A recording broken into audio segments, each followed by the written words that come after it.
अब हम next topic पढ़ते हैं जो बहुत ही ज़्यादा इंपॉर्टेंट है सीटेट की दृष्टि से। ये हमारा टॉपिक 5। टॉपिक 5 का नाम है पियाजे, कोहलबर्ग, वाइगोस्की, निर्माण एवं समालोचनात्मक परिप्रेक्ष्य। ये हमारा टॉपिक 5 है। आप लोग कॉपी में नोट कर लीजिएगा। अब हम बात करेंगे सबसे पहले इसके अंतर्गत जीन पियाजे के बारे में। जीन पियाजे कौन थे?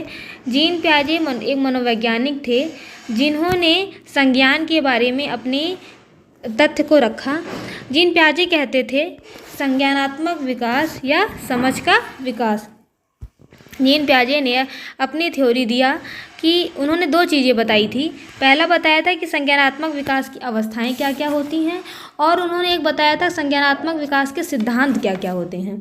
तो सबसे पहले जीन पियाजे का हम देखते हैं कि संज्ञानात्मक विकास क्या होता है। तो संज्ञानात्मक मतलब संज्ञान मतलब होता है समझ, संज्ञान मतलब होता है समझ। तो समझ का विकास करना ही क्या कहलाता है? संज्ञानात्मक विकास। संज्ञान मतलब क्या होता है? समझ। तो संज्ञानात्मक विकास मतलब समझ का विकास करना। अब ये समझ का विकास 2 तरीके से होता है। एक आयु के साथ अपने आप होता है और एक होता है सीख कर। यदि आयु के साथ अपने आप संज्ञानात्मक विकास हो रहा है तो उसे हम बोलते हैं संज्ञानात्मक विकास की अवस्थाएं, और यदि हम सीख कर अपने समझ को बढ़ाते हैं तो हम उसको संज्ञानात्मक विकास के सिद्धांत के अंतर्गत पढ़ते हैं। तो 2 तरीके से होता है, एक तो आयु के साथ और एक सीख कर। तो पहले हम बात करते हैं संज्ञानात्मक विकास की अवस्थाएं क्या क्या होती हैं। तो जीन पियाजे ने संज्ञानात्मक विकास की निम्न 4 अवस्थाएं बताई हैं, जिसमें से पहली अवस्था उन्होंने बताया था संवेदी प्रेरक अवस्था या इंद्रिय गामक अवस्था। इंग्लिश में इसे सेंसरी मोटर स्टेज कहते हैं। यह अवस्था जन्म से 2 वर्ष तक रहती है। अब देखते हैं कि इस अवस्था की विशेषताएं क्या होती हैं। तो अगर हम संवेदी प्रेरक अवस्था या सेंसरी मोटर स्टेज की बात करें, जो कि जन्म से 2 वर्ष तक की अवस्था को कहते हैं, इस अवस्था में जानने के लिए संवेदी अंगों पर निर्भरता होती है। अब संवेदी अंग क्या होते हैं? सेंसरी ऑर्गन्स जैसे आँख, कान, नाक, जीभ, त्वचा, ये हमारे सेंस ऑर्गन होते हैं। जब बालक छोटा होता है, जन्म से 2 वर्ष के ही भीतर होता है, तो वह कुछ भी जानने समझने के लिए इन्हीं अंगों का प्रयोग करता है और इन्हीं के माध्यम से वह कुछ चीज़ें जान पाता है। जैसे हम यह समझें कि एक छोटा सा बालक घुटनों के बल अगर चल रहा है, उसे कोई चींटी दिख रही है, तो वह यह नहीं समझ पाएगा कि यह क्या है। वह उसे खाने का प्रयास करेगा कि वह खा के जान जाए, कि उस स्वाद लेकर के कि वो कैसा है, तीखा है कि मीठा है। वह उससे जान पाता है, मतलब वह अपने अंगों का प्रयोग करता है। कोई मिर्ची पड़ी है तो मिर्ची को तुरंत अपने मुंह में डालता है, क्योंकि वह जानता है कि छूने से मैं इसे नहीं समझ पा रहा हूँ कि यह कौन सी चीज़ है। तब वह उसे चखने की कोशिश करता है कि यदि वह चखेगा तो जानेगा कि हाँ, ये चीज़ें इस प्रकार से हैं। तो एक छोटा बालक किसी भी चीज़ को समझने के लिए संवेदी अंगों का प्रयोग करता है। दूसरी इसकी विशेषता होती है हाथ पैर से सोचने की अवस्था। इस अवस्था के बालक हाथ पैर से सोचने की अवस्था में रहते हैं। तीसरा जीवत्वारोपण। जीवत्वारोपण मतलब निर्जीव को सजीव समझना, खिलौने से बातें करना। इस अवस्था के बच्चे अपना एक छोटी सी गुड़िया या कार या थोड़ा छोटा सा खिलौना लेकर के उसी से बातें करते हुए, उसी के साथ खेलते हुए, हंसते हुए दिखाई देते हैं। मतलब वे उस निर्जीव खिलौने को भी सजीव समझ लेते हैं और वे उन्हीं के साथ खुश होते हैं और आनंदित होते रहते हैं। इसके बाद वस्तु स्थायित्व। इस अवस्था के बच्चे यह मानते हैं कि संसार में जो भी वस्तुएं दिखाई दे रही हैं वह स्थायी होती हैं और वह कभी नष्ट नहीं होगा। जैसे यदि हम वो खेल रहे हों और उनसे कोई खिलौना ले के उसे छिपा दें, तो उस खिलौने को वो ढूंढना शुरू कर देते हैं या तो रोना शुरू कर देते हैं, क्योंकि वे यह जानते रहते हैं कि यह खिलौना मेरे पास था तो यह खिलौना ज़रूर यहीं कहीं होगा। तो वे क्या मानते हैं कि वस्तुएं स्थायी होती हैं, वे कभी नष्ट नहीं होती हैं। निर्देशित व्यवहार या अनुकरण करना, मतलब ऐसे बच्चे हम जो चीज़ें करते हैं वही चीज़ें देखकर वो भी करना शुरू कर देते हैं। जैसे यदि हम सफाई कर रहे होते हैं तो वे भी सफाई करना शुरू कर देते हैं। हम झाड़ू लगा रहे हैं तो वो भी झाड़ू उठा के झाड़ू लगाना शुरू कर देते हैं। हम कुछ चीज़ें काट रहे हैं तो वो भी कुछ चीज़ें काटने का प्रयास करते हैं। तो ये जो बच्चे होते हैं उनका अनुकरण करने की उनके अंदर प्रवृत्ति होती है। तो ये था जीन पियाजे की पहली अवस्था जिसे हम कहते हैं संवेदी प्रेरक अवस्था, और इसी का दूसरा नाम इंद्रियगामक अवस्था या इंग्लिश में सेंसरी मोटर स्टेज। इसके बाद हम बात करेंगे दूसरी अवस्था के बारे में। जीन पियाजे ने दूसरी अवस्था बताई है पूर्व संक्रिया अवस्था या प्राक संक्रिया अवस्था, इंग्लिश में इसे कहते हैं प्री ऑपरेशनल स्टेज। यह अवस्था जन्म से 2 से 7 वर्ष तक होती है। और अब बात करते हैं कि संक्रिया क्या होती है। संक्रिया मतलब होता है तार्किक चिंतन, मतलब इस अवस्था के बच्चे इतना विकसित हो जाते हैं कि वे तार्किक चिंतन कर पाते हैं, तार्किक चिंतन कर सकते हैं। लेकिन जो इस अवस्था के बच्चे रहते हैं उसमें इतना भी तार्किक चिंतन का विकास नहीं हो पाता है। तो इसी वजह से तार्किक चिंतन प्रारंभ होने की पहले की अवस्था इसे हम कहते हैं, क्योंकि संक्रिया मतलब हो गया तार्किक चिंतन और पूर्व मतलब पहले। तो तार्किक चिंतन विकसित होने के पहले की अवस्था क्या कहलाती है? पूर्व संक्रिया अवस्था या प्राक संक्रिया अवस्था। इसे इंग्लिश में हम प्री ऑपरेशनल स्टेज कहते हैं। दूसरी इसकी विशेष आगे हम बात करते हैं अंतःप्रज्ञा चिंतन। ऐसा चिंतन जो केवल बुद्धि तक ही सीमित हो, अर्थात जिसका वातावरण से ही सामंजस्य ना हो। अर्थात ऐसा चिंतन जो केवल बुद्धि तक ही सीमित, मतलब जिसके बारे में वह सोच सके, उसके बारे में तर्क नहीं कर पाता हो, उसे हम बोलते हैं अंतःप्रज्ञा चिंतन। जिसका वातावरण से या उसके आसपास के माहौल से कोई सामंजस्य ठीक से ना बैठ रहा हो और वह ऐसे चिंतन करता है, तो हम उसे कहते हैं अंतःप्रज्ञा चिंतन।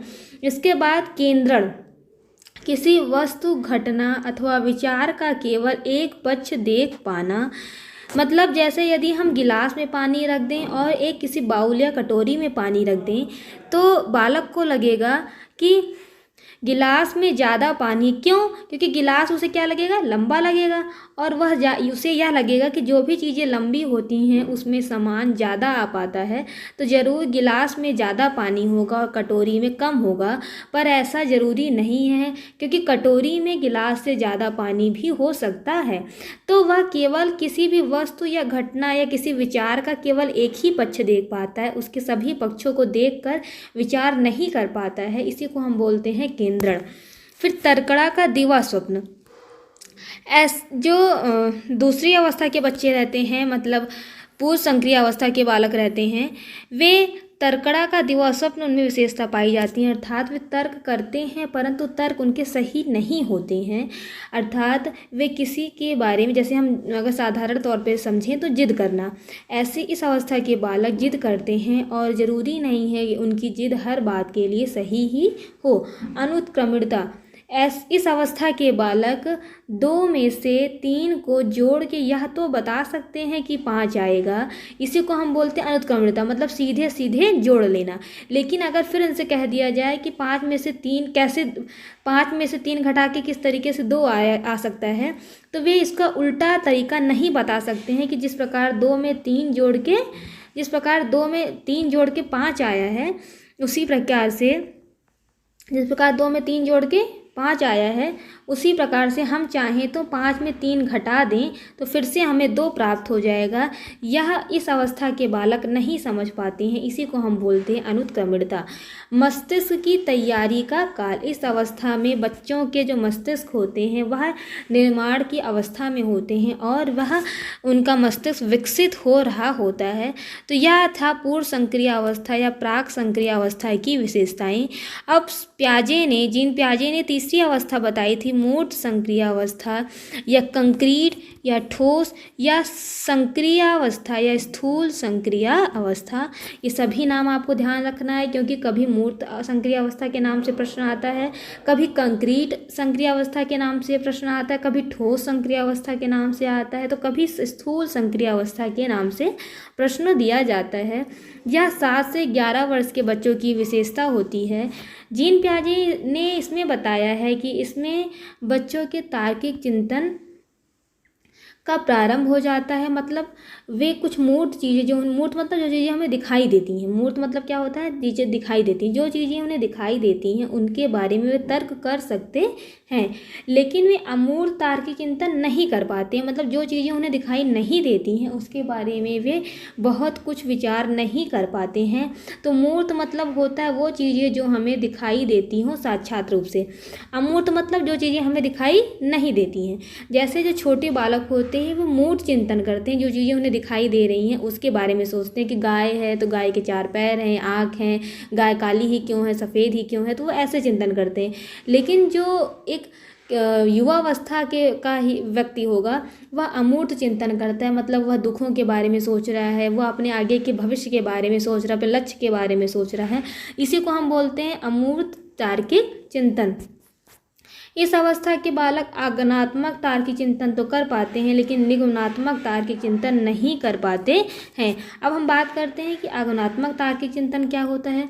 उदाहरण से नियम, विशिष्ट से सामान्य, खोज का तर्क। मतलब जब हम उदाहरण से नियम की ओर जाते हैं या विशिष्ट बात के बाद सामान्य बातें बताते हैं या खोज के बाद तर्क बताते हैं तो वह आगमनात्मक चिंतन के अंदर या आगमनात्मक शिक्षण विधियां के अंतर्गत आती हैं। जैसे किसी बालक को बताया जाए कि यह कुर्सी है, यह मेज है, यह पुस्तक है, फिर हम उनसे कहें कि ये सभी वस्तुएं को हम संज्ञा कहते हैं। मतलब कुर्सी, मेज, ये सारी चीज़ें क्या हैं, संज्ञा हैं। तो पहले हमने उदाहरण दिया, उसके बाद हमने नियम क्या बताया कि जो वस्तुएं होती हैं वह संज्ञा के अंतर्गत आती हैं। तो पहले उदाहरण दिया जाए फिर नियम बताया जाए तो हम उसे आगमनात्मक तार्किक चिंतन कहते हैं। इस अवस्था के बालकों में निगमनात्मक तार्किक चिंतन का अभाव होता है। निगमनात्मक मतलब नियम से,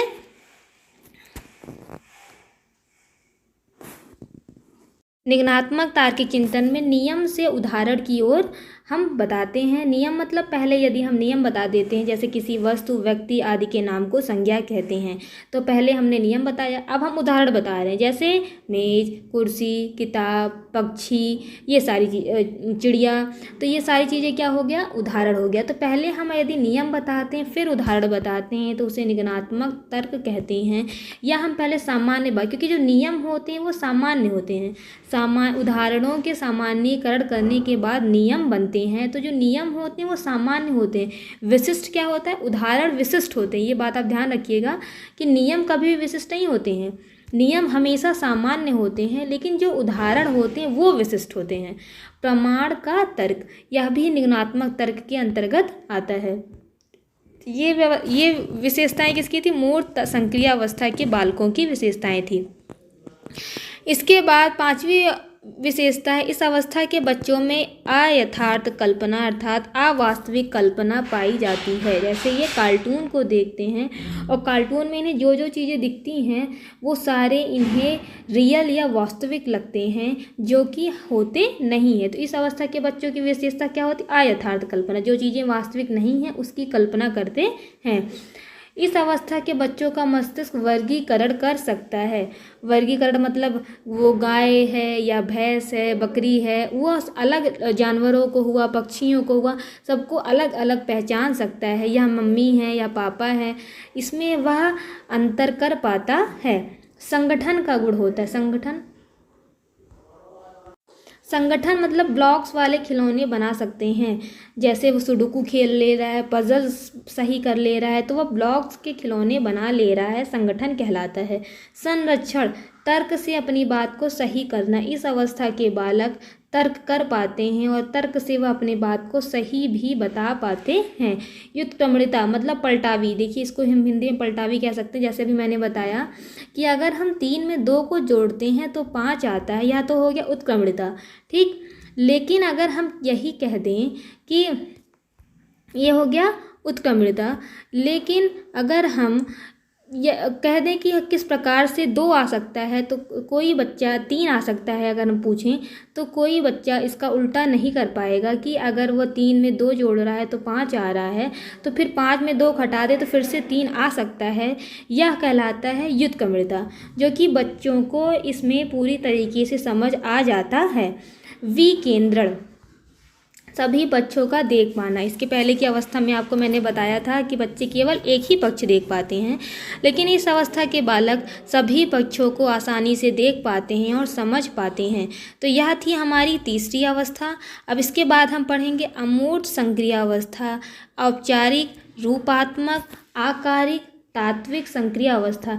इतने नाम क्यों लिखे गए हैं इसको आप ध्यान दीजिएगा, क्योंकि अमूर्त संक्रिय अवस्था बहुत कॉमन नाम है। तो अब इसे हम औपचारिक या रूपात्मक, तात्विक या आकारिक के नाम से भी पूछ लिया जाता है प्रश्न में, जिससे बच्चों को का ये समझ सकें कि हाँ ये सभी नाम इसी एक ही चीज़ के हैं। यह 11 से 18 वर्ष तक की आयु में तक होते हैं। इनकी पहली विशेषता होती है अमूर्त तार्किक चिंतन का प्रारंभ। अमूर्त मतलब होता है जो चीज़ें हमें ना दिखाई दे रही हों, ऐसी चीज़ों को अभी ये तर्कपूर्वक चिंतन कर पाते हैं।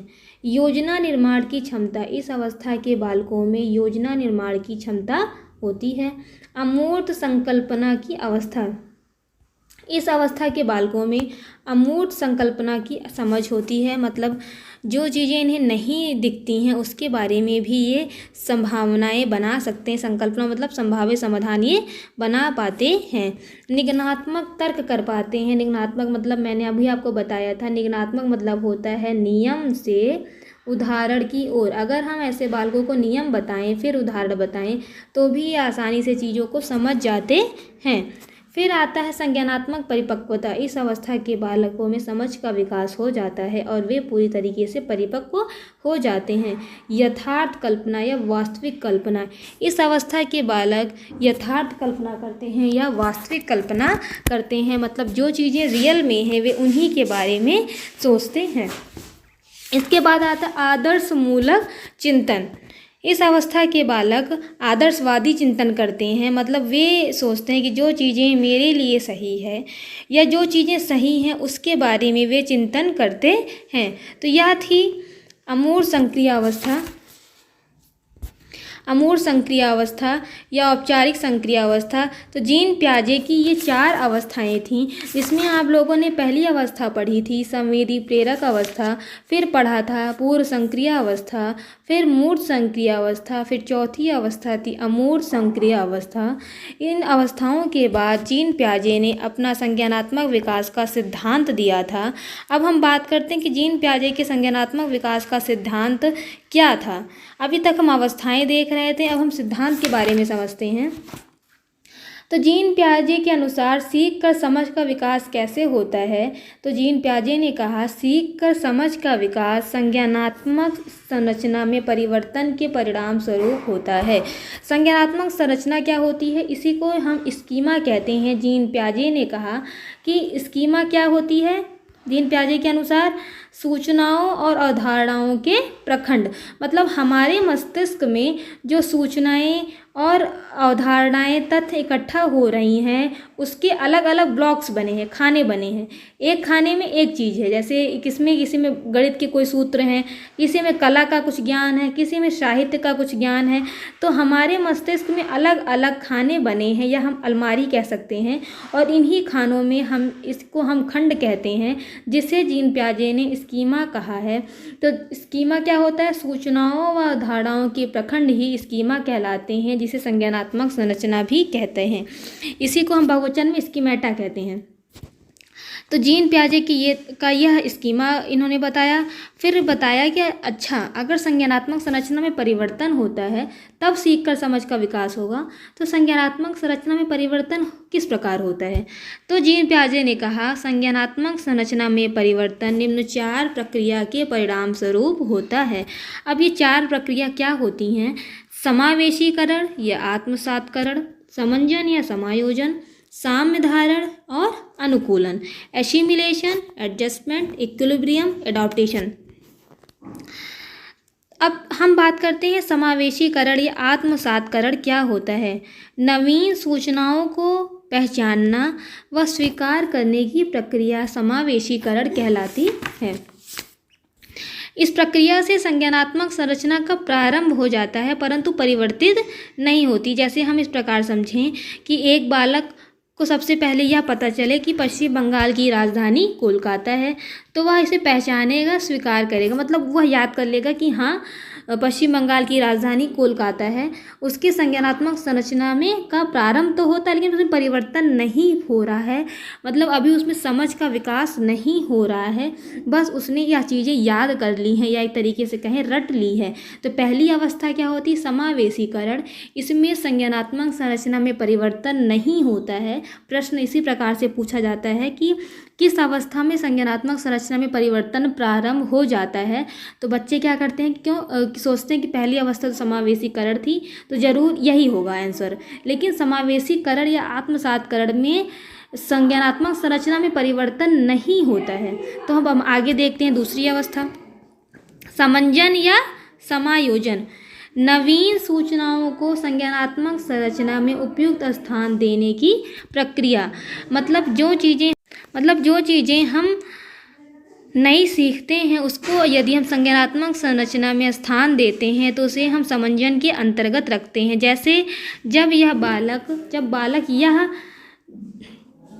यह जोड़ या रख पाता है कि जैसे मतलब जोड़ लेता है अपने दिमाग में या अपने दिमाग में यह रख पाता है कि बिहार की राजधानी जिस प्रकार पटना है, उत्तर प्रदेश की राजधानी लखनऊ है, उसी प्रकार पश्चिम बंगाल की राजधानी कोलकाता है। मतलब उसके मस्तिष्क में अलग अलग अलमारी बनी है, तो वह यह राजधानी वाला जो है अलमारी होगी, खाना होगा, उसमें ले जा कर के यह चीज़ रख लेगा कि हाँ उत्तर प्रदेश की राजधानी लखनऊ, पश्चिम बंगाल की राजधानी कोलकाता, बिहार की राजधानी पटना।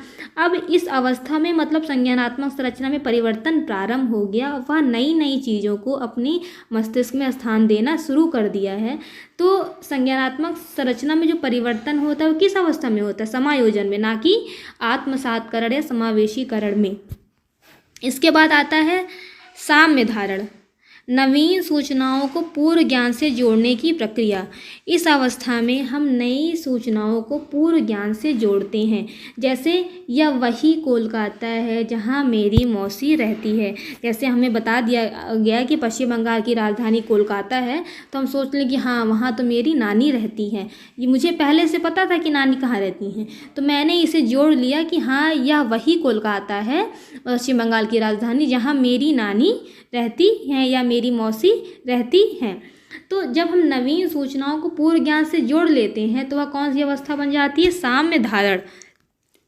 इसके बाद आता है अनुकूलन, नवीन सूचनाओं को विभिन्न परिस्थितियों में प्रयोग करने की प्रक्रिया। यह क्या कहलाती है? अनुकूलन। मतलब जब हम नई सूचना को समझ गए, उसको अपने संज्ञानात्मक संरचना में परिवर्तन करके अपने मस्तिष्क में उसे उपयुक्त स्थान दे दिया। अब उस नवीन सूचना को अपने पूर्व ज्ञान से जोड़ भी लिया। अब हम उस नवीन सूचना को विभिन्न परिस्थितियों में प्रयोग भी करेंगे। कैसे प्रयोग करेंगे? जैसे हम कह दें कि भारत श्रीलंका का मैच कोलकाता में हुआ, ठीक, या पश्चिम बंगाल की राजधानी कोलकाता में हुआ। मतलब यदि कहीं मैच हो रहा है, हम उसे क्या कह दे रहे हैं कि हाँ यह मैच तो पश्चिम बंगाल की राजधानी कोलकाता में हो रहा है। तो नई परिस्थितियाँ क्या थी? क्रिकेट हो रहा है, कहाँ हो रहा है? कोलकाता में। और उसको हम मेरी नई सूचना क्या थी कि उसकी राजधानी ये किसकी राजधानी है? पश्चिम बंगाल की। तो हम लोगों ने क्या कह दिया कि पश्चिम बंगाल की राजधानी कोलकाता में भारत और श्रीलंका का मैच हो रहा है। तो यह था अनुकूलन। तो संज्ञानात्मक संरचना में परिवर्तन और जीन पियाजे के संज्ञानात्मक विकास की अवस्थाएं और सिद्धांत के बारे में आज हम लोगों ने पढ़ा। यदि आप लोगों को कोई समस्या होगी तो आप कमेंट में ज़रूर बताइएगा, इसे मैं फिर से बता दूंगी। तो आज का हमारा ये टॉपिक यहीं ख़त्म होता है। आप लोग इसे अच्छे से पढ़ लीजिएगा। Thank you.